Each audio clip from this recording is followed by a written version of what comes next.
name is Caitlyn Seskey, and today I'm going to be discussing the issue of genetic engineering. First off, let's talk about what genetic engineering is and what genes are.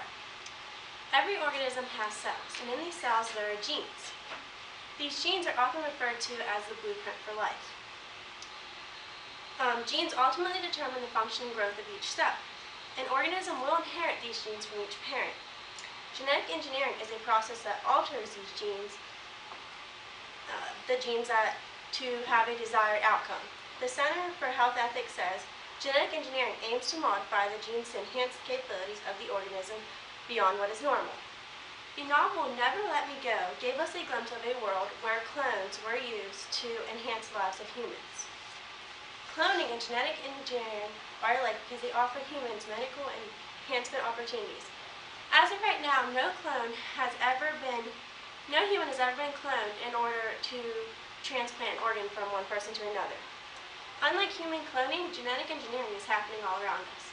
If you walk into Walmart, you'll see food that has been genetically modified. While scientists are able to genetically engineer and modify food, genetic engineering of human DNA is still being explored today. I believe that genetic engineering of human DNA will ultimately create a better life for humans and a better medical fate for human beings. I will now discuss the pros and cons of genetic engineering, and I'll start with the cons. Firstly, the cons that involve the moral dilemmas are one of the biggest reasons why people are against genetic engineering. One moral dilemma involved is that when a mother decides what she wants her baby traits to have and what diseases to be eliminated, she's taking away that baby's rights. So later on when it grows up, it might not want that. For example, if a baby is chosen to have brown hair instead of blonde hair or brown eyes instead of blue eyes. Another moral dilemma is that people believe that scientists who are genetically engineering people are trying to play God. Another con is that genetic engineering could permanently harm society by creating more social divisions throughout the world. It could cause potential divisions in society as to who would receive genetic engineering first. It is very likely that the wealthy will first receive genetic engineering. This may lead to a society where the rich enjoy these enhancements and the poor do not. The rich could have better job opportunities. For example, to be an astronaut, you have to have perfect vision, you should be physically fit, and you should have a good medical history. A person who is not genetically engineered may not get that job, but a person who is genetically engineered may get that job. Genetic engineering could also cause a greater split in society. The genetically engineered people could feel as if they were superior to the non-genetically engineered people. On the other hand, it is somewhat true that people's destinies are already limited by their genetic makeup. A pro to genetic engineering is that everyone would be able to fulfill their desires and reach their utmost potential in life. A person who has a heart problem may not be able to enlist in the military. A person who is not 6 foot or above may not be able to be a professional basketball player. As genetic engineering becomes more obtainable to everyone, it may create more equalities than inequalities.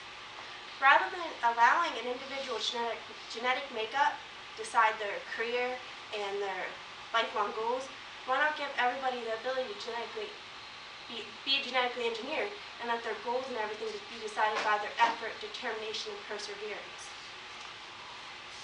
The biggest pro involved in genetic engineering is the medical benefit it offers. Scientists will be able to target specific diseases and get rid of them before the child ages. Heart disease and cancers are some of the leading causes of death in the world, so scientists are trying to get rid of this and find a cure. Genetic engineering may also lead to a prevention of infections and may also lengthen the lifespan of a cell. And if a cell's lifespan is lengthened, then a human could live several years longer. Overall, imagine a world where you do not have to worry about diseases because they are already eliminated before you are born.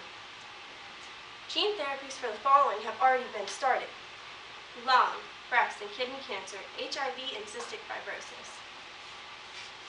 I will now discuss what's happening right now with genetic engineering. In the United Kingdom, a report on genetic engineering is being pushed through legislation, and this report will allow geneticists to be able to genetically engineer humans. Many experts say this bill has a very good chance of passing. If this bill passes, the United Kingdom will be the first place to create babies using the 3-parent system, meaning that they will take the genes from 3 different parents. In conclusion, I believe that genetic engineering has many cons, but ultimately these cons, the pros are going to outweigh these cons. With advancing technology, genetic engineering may begin to happen, and we should really welcome it instead of fearing it. I leave it up to you to decide whether genetic engineering is beneficial or not. I have discussed many of the pros and cons, but as you do your own research, you'll realize that there are thousands more out there, so you should really decide for yourself because I picked the ones that really interested me. Thank you.